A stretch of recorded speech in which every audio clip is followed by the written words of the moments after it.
আমার বাবার অনেক টাকা, কিন্তু সে তার ছেলে মেয়েদের প্রয়োজনে টাকা খরচ করে না। যেমন আমার চিকিৎসার জন্য আমার আব্বা টাকা খরচ করে না। ভাই, আমি ভাবছি সব টাকা তার কবরে দিয়ে দিব।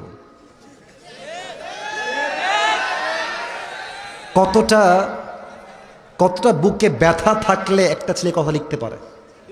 কতটা ব্যথা হলো? আব্বা জান, আপনি তো আপনার হকের কথা বললে খুব খুশি হন যে আব্বা আম্মার খেদমত করতে হবে। মাথায় রাখবেন, সন্তানের জন্য আব্বা আম্মার খেদমত করা যেমন ফরজ, সন্তানের প্রত্যেকটা হক আদায় করা বাবার জন্য মায়ের জন্য উভয়ের জন্য ফরজে আইন। যুবক ভাইরা বলো। হ্যাঁ, অনেক বাবা আছে।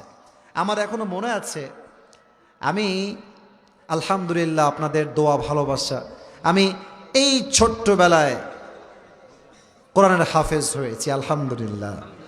এবং এটা অনেক ছাত্র, তোমাদেরকে দেখলাম মাদ্রাসার ছাত্র, ইয়াতিমখানার ছাত্র, এই মাদ্রাসার ছাত্র।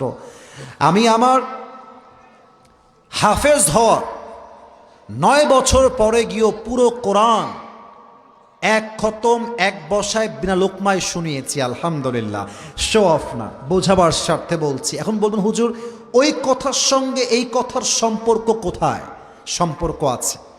আব্বা আম্মা যখন খরচ দেয়, ছেলের যত্ন নেয়, ছেলে একদিন মানুষের মতো মানুষ হয়।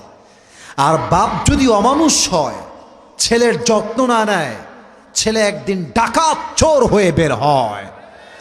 এবং আপনি আপনার সন্তানকে আজকে খরচ দিচ্ছেন না আব্বা জান, একদিন আপনার ছেলে নিজের পায়ে দাঁড়াবে, একদিন সে জিরো থেকে হিরো হবে, একদিন তার চাকরি হবে, একদিন তার বড় ব্যবসা হবে।